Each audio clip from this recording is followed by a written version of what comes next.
Ignition sequence starts.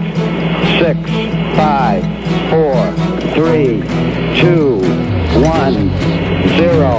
Liftoff. We have a liftoff.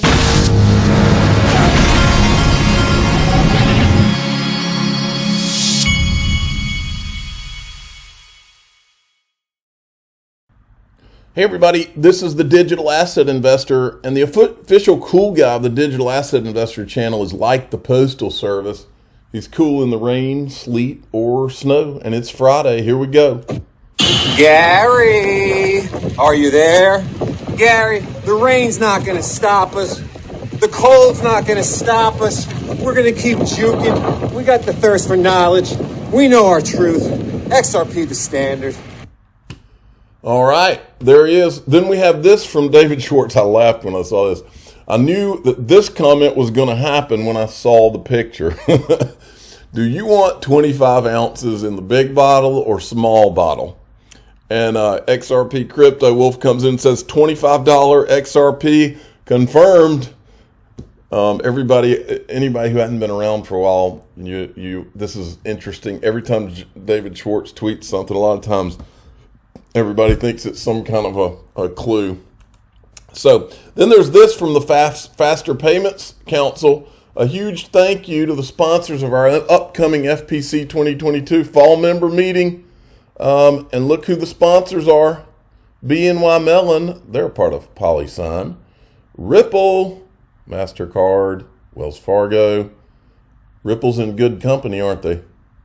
So this is something I tweeted today that's pretty important to note. The SEC is having planning sessions with FTX while investors were having planning. Think about this. They were having planning sessions with FTX in motion. While the planning, that was while people were being defrauded. While planning with FTX and SEC was suing Ripple, who was not accused of defrauding anyone and actively harming over 70,000 XRP holders. Congress, do we even have a country anymore? It's a very good question. And then there's this. You remember how Kim.com, he said that the people, they were going to come for CZ Binance since he took out FTX. Watch this.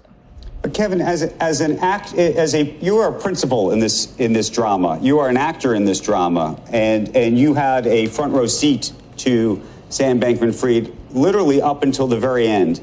Given what you know about him personally, and given what you now know about the numbers and what has happened there, as you said, you're trying to get money back for creditors. What do you think happened? Do you believe this was a fraud? I don't have the facts. John Ray doesn't have them yet. He's going to get them. I'm looking for my records. I'm willing to fund a forensic audit of our accounts. I'd like to know what happened, obviously. There's a lot of bad things that have been alleged here, no question about it. And some of them are going to be true, likely, because there's no money there. Somewhere, the cash is gone. Right. And so this is the beginning of a journey. You're right. I did speak with him prior to him going to jail because I'm just after the facts of where the cash was. Now, let me address something before we go any further. Yesterday on the air, CZ called me a liar. That suggests that I perjured myself in front of the U.S. Senate for 2 hours this week. I can assure you that is not the case. Another little parable here you should understand. When I was young, my birth father, who was Irish, put me on his knee, and every Irishman will know this. And he said, son, never call an Irishman a liar unless you know with certainty that's true. And I said, why is that, Dad? He said, because the Irish are crazy. Now, I don't know what... Whoa, that sounded like a threat right there. And then there was this. I couldn't believe it, but CNBC actually turned on Kevin O'Leary. Watch this. Time goes so quick. It seems like only yesterday, I was totally arguing with you on Squawk Box. You went from Charlie Munger's view on Bitcoin to Michael Saylor's view on Bitcoin. And I actually kidded you about it. I said, who are you? You may know nothing, but you're never in doubt. You're so strident when you said it was just worthless and rat poison. And then 6 months later, you're like this Bitcoin bull. So I didn't understand that conversion. Did that conversion coincide with the 15 million that you got from FTX? No, I was investing 3.5 years earlier than that. I changed my mind back in early 2018 when I saw the regulators in jurisdictions like Canada, Switzerland, and Abu Dhabi start to change their minds. But I'll tell you what really got me investing, Joe. You know, I mentioned these guest lecturing things I do. They're usually to graduating cohorts of engineers. And so these are classes at 6 to 9 at night. And these are the best and brightest at MIT or in business school at Harvard. I started to notice back in 2018, I'd say, okay, wait, where are you guys going? Where are you going? Because about a third of the class will create entrepreneurial efforts and they'll start businesses. They're all going to the blockchain. You can't spend that much intellectual. I understand. I believed it back then. I'm just trying to figure out why. I gotta stop you. Stop you. You just said you made this conversion in what year? I think it was 2018 I started investing, yeah. Okay, well, I just for, as a point of fact, for what it's worth, May 14th, 2019, you came on television and called Bitcoin garbage. Just then I'm wrong. It's the year later. And keeps it in I'm sorry, guys. And keeping the time, but also, Kevin. So prior to that, you hadn't looked at it at all. I wonder about Munger. I wonder about a lot of it. Most of the people that call them beanie babies have never looked into actually how it works. Had you not looked into it, and yet you had those very strong opinions about it? I remember. I think it was. They just busted him somehow. Right here is what it looks like to me. So anyway, I think they know what he's up to now. Jim Cramer has been activated too because they've all apparently been told, okay, now go after Binance. So he says, I would trust my money more on DraftKings than I would Binance. Payback for FTX. This guy is no journalist. And then he decides to, this will be the third time in the last, I think, month that Jim Cramer has gone after and named XRP by name.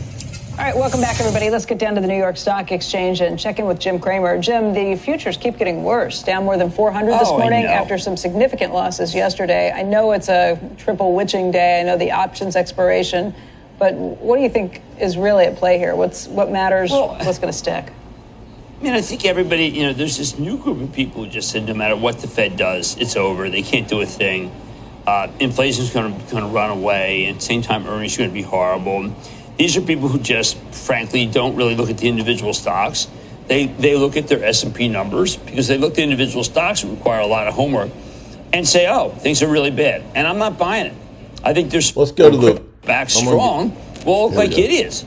So you're putting up cryptos. I'm negative on the XRP and the Litecoin and the Dogecoin because I've yet to find anything. Yeah, exactly. All of them that are not in the club, the Bitcoin and Ethereum club, he's negative on because he's been told to be negative on them. Jim Cramer has been activated. He's been activated against Binance and he's been activated against XRP. We just don't know why yet. Okay, and John Deaton weighed in. He said if Jimmy Chill was interested in the truth, he would have someone on his show to explain it to him. He doesn't know anyone who accepts it. Jim, Time Magazine does, by the way. 2 companies filed amicus briefs in Ripple case. iRemit and TapJets. Jim, be fair and have someone on to discuss. And so I said, have John Deaton on, Jim. He'll explain to you who uses XRP. You might actually get some views if you show the truth instead of carrying your master's narrative as usual. Exactly. Then there's this from Warren Davidson. America is supposed to have the world's best financial intelligence unit, FinCEN. I look forward to digging into the narrative here and still consider Tether a time bomb. I do too. I agree with that. Now, folks, I've been in this for a while. I'm writing down time bomb. I've been in this for a while, folks. And let me tell you what, all the same people, all these guys that have been behind all these, or all the media and the same people that were behind Bitcoin and Ethereum, there are about 4 or 5 lies that none of them are interested in going further to look at. First is that the government knows who Satoshi is. Homeland Security, we've shown the video. Jim Cramer, none of these people will ever bring that up, okay? They all have these 4 or 5 in common. The second is they don't want to dig too much on FTX, okay? That's another. The other is they don't want to know who the disguised whales are in Ethereum. The other is that they never do a lot of focus on Tether. They'll touch it, but they won't really focus in on it. They don't really want to go talk about who started it. Well, that, to me, is not a coincidence. the time bomb tether. Now, we also have this where people are starting to talk about clawbacks, where Sam Bankman-Fried gave money to politicians, and now Sam Bankman-Fried's charged with violating campaign finance laws. You can see where all this is going. We got to end with XRP, the standard productions. Good Lord, more protection is coming. This is parody. SEC releases 100,000 stormtroopers in new Protect American Investors initiative. How funny is that? I'm a digital asset investor. I'm not an investment advisor. This is for entertainment purposes only. Please subscribe, hit the like button, and tell your friends and family that the SEC has released 100,000 stormtroopers. Thanks.